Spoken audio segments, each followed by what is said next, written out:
لا حول ولا قوت الا باللہ. پہلے بتا دیتا ہوں کیونکہ آگے آئے گا اس وقت پتہ نہیں کیا معاملہ ہے.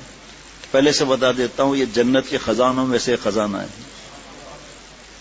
جو آئے گا میں پڑھوں گا ساتھ میں بتا دوں گا کہ یہ پرانا بیان ہے اور اس وقت لا حول ولا قوت الا باللہ زیادہ پڑھنے کا تھا. اب کتنا پڑھنا چاہیے یہ اس لیے بتا رہا ہوں کہ تاکہ شوق ہو جو بیان سن رہے ہیں دوسرے ملکوں میں شہروں میں تو انہیں پتا چلے کہ لا حول ولا قوت الا باللہ یہ جنت کے خزانوں میں سے خزانہ ہے. عرش الہی کا خزانہ ہے اور اس میں توبہ کا کیا معاملہ ہے وہ سن لیے. لا حول ولا قوت الا باللہ ترجمہ نہیں ہے طاقت گناہوں سے بچنے کی. کافی ہے توبہ سے معاملہ آ گیا نا. نہیں ہے طاقت گناہوں سے بچنے کی مگر اللہ کی حفاظت سے اور نہیں ہے قوت اللہ کی طاعت کی مگر اللہ کی مدد سے. دوبارہ پڑھتا ہوں دل میں اتر جائے. اب وہ آگے فرشتے سے اللہ کیا فرماتے ہیں فرشتوں سے جو پڑھنے سے اب چونکہ طویل مضمون ہے نا. لا حول ولا قوت الا باللہ جنت کا خزانہ ہے عرش الہی کا خزانہ ہے اور ہم اس سے محروم. اللہ بچائے محرومی تو ہے ہی نہیں بس آج شروع کر دیا. ترجمہ نہیں ہے طاقت گناہوں سے بچنے کی مگر اللہ کی حفاظت سے اور نہیں ہے قوت اللہ کی طاعت کی مگر اللہ کی مدد سے.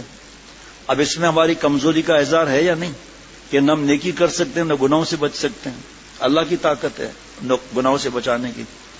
اور اس لیے بتا رہا ہوں آگے ہے لیکن بتا اس لیے رہا ہوں شوق پیدا ہو. لا حول ولا قوت الا باللہ اس میں عزم بھی ہے اس میں عزم بھی ہے. اب وہ کیا کیا فائدہ کس طرح ہوتا ہے مایوس نہیں ہونا چاہیے چاہے کیسا بھی اس کا پروفیشن ہو چاہے وہ مجبور ہو. جو اللہ مجبور نہیں ہے اللہ مجبور نہیں ہے. اچھا جی ارشاد فرمایا شیخ العرب والعجم نے حضرت ابو ہریرہ رضی اللہ عنہ فرماتے ہیں مجھ سے رسول خدا صلی اللہ علیہ وسلم ارشاد فرمایا لا حول ولا قوت الا باللہ کثرت سے پڑھا کرو یہ جنت کے خزانوں میں سے خزانہ ہے جناب.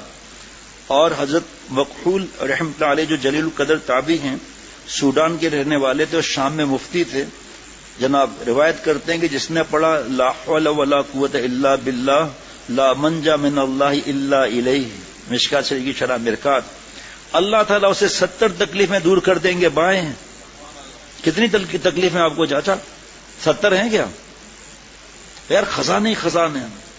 وہ ماں باپ کتنا دعائیں دیتے ہوں گے اپنی اولاد کو جو گھر میں دین پھیلاتے ہیں گھر والے بدل جاتے ہیں. یہ تو اللہ والا بن گیا بچپن سے ہی جناب. میں جانتا ہوں کتنے گھروں کو اللہ تعالیٰ کسی گھر میں ماں باپ مارتے ہیں چل بے بڑا ملا بنتا ہے جہاں جانا ہے جاؤ. ابھی آج کا ہی واقعہ ہے لیکن بہرحال وہ بتا نہیں سکتا میں کیا عرض کروں. اس کا مسئلہ ہوتا ہے 1 منٹ کے لیے بیماریاں جو 70 پریشانیاں 70 تکلیفیں دور کر دیں گے جس میں سے ادنا 70 میں سے ادنا دیکھو کرسی سے نہیں گرنا یہ گر جائے تو کوئی مسئلہ نہیں آپ لوگ کرسی سے نہیں گزرنا. 70 میں سے ادنا ہے فقر میں غریب نہ ہو جاؤں یار اور کیا چاہیے بھائی. 70 میں سے ایک یہ ہے باقی ادنا باقی 69 کیا ہوں گے. لیکن جو زیادہ پڑھتے ہیں نا پھر خشکی غصہ چڑچڑ دوسرے کو حقیر سمجھنا مارنا کپڑے پھاڑنا اپنے. تو جتنا ہماری طاقت ہے نا اس حساب سے شیخ مشورہ دیتا ہے. بھولو پہلوان 1000 دفعہ پڑھے گا اس کو کچھ ہوگا. ہم اگر 7 دفعہ بھی پڑھیں گے نا تو اللہ تعالیٰ انشاءاللہ ثواب وہی دیں گے. یعنی کوئی جائے فرار اور جائے پناہ نہیں ہے اللہ کے غضب اور عذاب سے الا الیہ ای برجوع الی رضائہ و رحمتہ سوائے اس کی رضا اور رحمت کی طرف رجوع کرنے کے. جناب اللہ اللہ لا حول ولا قوت الا باللہ کے جناب نمبر 1 یہ کلمہ لا حول ولا قوت الا باللہ عرش کے نیچے جنت کا خزانہ ہے جناب. عرش کے نیچے جنت کا خزانہ ہے جناب. اور جنت کی چھت عرش الہی ہے. اس کے پڑھنے سے اعمال صالحہ کے اختیار کرنے کی اور گناہوں سے بچنے کی توفیق ہونے لگتی ہے. اس معنی میں یہ جنت کا خزانہ ہے. گناہ کا تقاضا آ رہا ہے اب عمل نہ ہو جائے لا حول ولا قوت الا باللہ. ایک آدمی اکڑتا تھا کہ جب شیطان آئے گا تو میں لا حول ولا قوت الا باللہ پڑھ لوں گا. سمجھایا کہ بھائی نفس پہ بھروسہ نہیں کرنا ہے، لا حول ولا قوت الا باللہ، خلاص بڑوں کی نہیں بات مانتا تھا، آدھا بتاؤں گا۔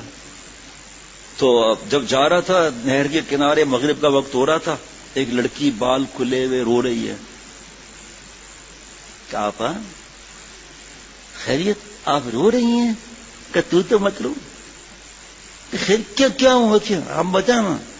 کہ اصل میں اس پار جانا ہے، لیکن کشتی اب سب چلی گئی ہیں، رات اندھیری ہے، میری عمر اتنی ہے، کیا ہوگا؟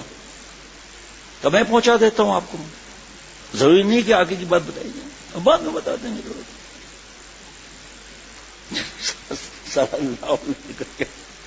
جناب نمبر 2، رسول اللہ صلی اللہ علیہ وسلم نے فرمایا لا حول ولا قوت الا باللہ 99 دنیاوی اور اخروی بیماریوں کی دعا ہے جناب، جن میں سب سے ادنا بیماری غم کی ہے، چاہے دنیا کا ہو چاہے آخرت کا ہو۔ نمبر 3، جب آگے اب کہ توبہ کا کیا اس میں معاملہ ہے، جب بندہ اس کلمے کو پڑھتا ہے تو اللہ تعالیٰ عرش پر فرشتوں سے فرماتے کہ میرا بندہ فرما بردار ہو گیا، سرکشی چھوڑ دی۔ کیا مطلب کہ ہمارے اندر طاقت ہی نہیں ہے گناہوں سے بچنے کی جب اللہ کی مدد نہ ہے، نہ ہم نیکی کر سکتے ہیں جب تک اللہ کی مدد نہ ہے۔ تو ابھی جو اللہ ہمیں گناہ سے آپ کو بچا رہے ہیں، اللہ جو نیکی کی توفیق دے رہے ہیں، تو ہمارا کیا مسئلہ ہے اس میں؟ سبحان اللہ۔ آگے سنیے، حضرت ابو، تیسرا نمبر چل رہا ہے ابھی، ہاں، حضرت ابو ہریرہ رضی اللہ عنہ سے روایت ہے کہ رسول اللہ صلی اللہ علیہ وسلم نے فرمایا کیا میں تجھے ایسا کلمہ نہ بتا دوں جو عرش کے نیچے جنت کا خزانہ ہے، وہ ہے لا حول ولا قوت الا باللہ۔ جب بندہ اس کو پڑھتا ہے تو اللہ تعالیٰ فرماتے، علامہ ابن حجر اسقلانی رحمۃ اللہ علیہ فرماتے ہیں اللہ تعالیٰ ملائکوں سے فرماتے ہیں اسلم عبدی اے انقاد و ترک العناد، میرا بندہ فرما بردار ہو گیا اور سرکشی چھوڑ دی۔ جناب مزہ آ رہا ہے نہیں؟ اس کو کاٹ کر بھیجو نا، ہمارے دوستوں انشاءاللہ کلپ بنا لیں گے، آج پورا تو نہیں ہوگا یہ مضمون، انشاءاللہ آپ لوگ بھی محنت کرو جناب، کتنے جو پڑھے گا آپ کو ثواب مفت میں ملے گا۔ خود بھی پڑھنا ہے، ایسا نہیں خود جوس پیے، جوس نہیں پیے دوسروں کو پلاتا ہے۔ بھائی جان لا حول ولا قوت الا باللہ پڑھنا۔ میں بھی نہر کے کنارے ایک مسئلہ تھا اور یہ پوچھ لینا مجھ سے، ایڈوانس میں ہنس سکتے، واہ واہ واہ واہ واہ واہ سبحان اللہ۔ واستسلم اے فوضع عبدی امور الکائنات الی اللہ باسرها، یعنی میرے بندے نے دونوں جہان کے تمام غموں کو میرے سپرد کر دیا، میرے سپرد کر دیا۔ جاؤ یار، فکر کی کیا بات ہے بھائی، نہ ہم کو فکر کرنے کی ضرورت ہے نہ آپ کو فکر کرنے کی ضرورت ہے۔ کیا بات، خزانہ دیکھو کیسا ہے یار، یہ محنت کرو نا۔ جو یہاں تو سب ماشاءاللہ نیک بیٹھے ہوئے، ہر مسلمان نیک ہوتا ہے، لیکن پھر گڑبڑ ہم کر لیتے ہیں۔ تو وائرل جو گٹر لائن کریں گے تو جب تک یہ وائرل ہوتا رہے گا ہمیں گناہ ملتا رہے گا۔ اب یہ وائرل کریں گے جہاں جہاں، جیسے 3 کل ہے، اگر کوئی بتا دے کہ بھائی ہم نے شیخ سے سنا کہ مشکات شریف کی حدیث پاک کے صفحہ 188 کی آپ صلی اللہ علیہ وسلم فرمایا 3 کل جو روزانہ صبح و شام 3 بار پڑھ لے گا، جادو سے، نظر سے، حسد سے اور شر سے اس کی حفاظت ہوگی۔ اب بتاؤ جو 3 کل پڑھیں گے آپ کا کیا معاملہ ہوگا؟ ثواب ملے گا نہیں؟ ملے گا۔ جب تک یہ پڑھتا رہے گا، گھر والوں کو بتایا، وہ پڑھتے رہیں گے، آپ اپنا صدقہ جاریہ گن بھی نہیں سکتے۔ تھوڑا ادھر محنت کرو بھائی جناب، پوچھ کر جناب، کیونکہ اگر یہ آپ نے تفصیل بھیج دی وہ بیچارہ پڑھ نہیں سکے گا، غلطی ہو جائے گی۔ کس طرح اردو کے ساتھ بھیجنا ہے جناب؟ واہ واہ واہ، میرے بندے نے دونوں جہان کے تمام غموں کو میرے سپرد کر دیا۔ یہ نعمت کیا کم ہے کہ بندہ زمین پر یہ کلمہ پڑھتا ہے، حق تعالیٰ شان و عرش پر فرشتوں کے مجمع میں اس کا ذکر فرماتے ہیں۔ اب آپ کہیں گے جمعرات کو بیان ہونا چاہیے، اب وہ جمعرات میں پہلے ہی اتنے جمع ہیں جناب۔ نمبر 4، کلمہ پیغام حضرت ابراہیم علیہ السلام بنام حضرت محمد مصطفیٰ صلی اللہ علیہ وسلم کے نام۔ یہ کلمہ لا حول ولا قوت الا باللہ حضرت ابراہیم علیہ السلام کا پیغام اور وصیت ہے، جو آپ نے حضور صلی اللہ علیہ وسلم سے شب معراج میں ارشاد فرمایا تھا۔ شب معراج میں نبی کریم صلی اللہ علیہ وسلم گزر حضرت ابراہیم علیہ السلام پر ہوا۔ آپ نے فرمایا اے محمد صلی اللہ تعالی علیہ وسلم، آپ اپنی امت کو حکم فرما دیں کہ وہ جنت کے باغوں کو بتاؤں، وہ جنت کے باغوں کو بڑھا لیں۔ 7 دفعہ تو ابھی آستے سے پڑھ لو نا، کیا ہے اس میں؟ لا حول ولا قوت الا باللہ، لا حول ولا قوت الا باللہ، لا حول ولا قوة الا بالله لا حول ولا قوة الا بالله لا حول ولا قوة الا بالله لا حول ولا قوة الا بالله لا حول ولا قوة الا بالله. کیا نیت کریں؟ ہمارا لاہ الاسمان پر پہنچ گیا، اللہ تعالیٰ فرشتوں سے ہمارا ذکر فرما رہے کہ بڑا بندہ فرما بردار ہو گیا. اب اگر گٹر لائن کرتے ہیں، موبائل وغیرہ میں گھستے ہیں، بار بار موبائل کیوں کہتا ہوں، کیبل بھی تو ٹیلی ویژن بھی تو ہے، لیکن یہ گٹر کا آلہ جیب میں ہے نا، واش روم بھی ساتھ میں، اندھیرے میں بھی ساتھ میں، اجالے میں بھی ساتھ میں، سیڑھیوں کے نیچے بھی، اور کہاں کا نہیں ہے یہ آلہ. چائے کے لیے کسی نے کہا ہے بہت سارے اشعار کہ میں وہاں ہر جگہ وہاں ہوتی ہوں کہ مہمانوں سے پہلے پہنچ جاتی ہوں، میں ہوٹلوں پر بھی ہوں، میں بیابانوں میں بھی ہوں، میں جنگل میں بھی ہوں، میں سمندر کے ساحل پر بھی ہوں. تو اب یہ موبائل کا بھی یہ مسئلہ ہے. اب کہتے ہیں واٹر پروف موبائل ہونا چاہیے، جو ہم تیرنے جائیں اندر تو اس میں بھی کٹ کٹ کرتے رہیں. آ جائے گی، دیکھ لینا ایسا بھی آ جائے گی. کیا بھائی آپ لوگوں کو مزہ آ رہا ہے؟ نہیں دل چاہتا ہے وقت تھم جائے یا نہیں؟ ابھی کیا آپ کو شوق ہوگا کہ 1000 پڑھ لوں رات تک؟ یہ بس یہ پھر باقی مسئلہ ہوگا. پھر ہاں آپ ہم سے بات کریں گے، اب آپ کو بتائیں 11 دفعہ پڑھنا بھائی ہر نماز کے بعد. پھر آپ ہمیں کہیں گے تو حالات دیکھ کے کہ چڑچڑ تو نہیں ہے، خاموش تو نہیں ہے، غصہ تو نہیں ہے، بدتمیزی تو نہیں ہے، حق بات کو قبول کرتا ہے نہیں کرتا، تو بڑھے گا معاملہ. اللہ اللہ. شب معراج میں نبی کریم صلی اللہ علیہ وسلم کا گزر ہوا، حضرت ابراہیم علیہ السلام پر ہوا. آپ نے فرمایا اے محمد صلی اللہ علیہ وسلم، آپ اپنی امت کو حکم دے دیں کہ وہ جنت کے باغوں کو بڑھا لیں لا حول ولا قوت الا باللہ سے. مشکات شریف حدیث بائی کتاب کی شرح مرقات 11 جلدوں میں، جلد نمبر 5 صفحہ 111 پر. اس کے پڑھنے سے، اور مزہ سنیں، اس کے پڑھنے سے وصیت ابراہیمی پر عمل کی سعادت بھی نصیب ہوگی. ہے نہیں ہے؟ وصیت کی نا، وصیت فرمایا نا. حضرت ابراہیم علیہ السلام کی دعائیں تو تھی آپ صلی اللہ علیہ وسلم کے لیے جناب. واہ واہ واہ واہ. اور اس کی برکت سے جنت کے باغوں میں بھی اضافہ ہوگا جناب. ہاں ابھی ہے بھائی، ابھی ہے. اللہ سبحان اللہ. اس حدیث کی خصوصیت یہ ہے کہ الفاظ نبوت کی شرح الفاظ نبوت سے ہی ہوئی جناب، یعنی لا حول ولا قوت الا باللہ کے الفاظ بھی سرکاری، اس کی شرح بھی سرکاری کہ خود حضور صلی اللہ علیہ وسلم نے فرمائی. سبحان اللہ، کیا بات ہے جی. بس اس میں سے تھوڑا پڑھ لیتا ہوں پھر مضمون رہنا جائے. اس حدیث شریف کی خصوصیت یہ ہے کہ یہ الفاظ نبوت کی شرح الفاظ نبوت میں ہے، اور اس کی تفسیر سے معلوم ہوا کہ حدیث شریف کی شرح کو تفسیر سے تعبیر کیا جا سکتا ہے. ایکر، ہم تو ادب سے کہیں گے، حضرت نے لکھا ایکر محمد اختر، ہم ایکر نہیں کہیں گے، ہم کہیں گے شیخ العرب والعجم عارف باللہ حضرت مولانا شاہ حکیم محمد اختر صاحب. یہاں لکھا عرض کرتا ہے، حضرت والا فرماتے ہیں کہ لا حول ولا قوت الا باللہ کا مفہوم اور حاصل اس آیت سے ربط اور تعلق رکھتا ہے، بلکہ اس کے ساتھ ملا ہوا لگتا ہے. اسی پر تو علماء فدا ہوتے تھے حضرت کے علوم کو. کیا ذرا سوچو، ذرا آپ نے تقریباً روزانہ نہیں تو دوسرے دن آپ نے یہ آیت سنی بھی ہوگی. ان النفس لامارۃ بالسوء، یہ نفس امارہ بالسوء ہے، اور بچنے کا طریقہ الا ما رحم ربی لا حول ولا قوت الا باللہ. نہیں ہے کوئی طاقت گناہوں سے بچنے کی جب تک اللہ کی مدد نہ آئے.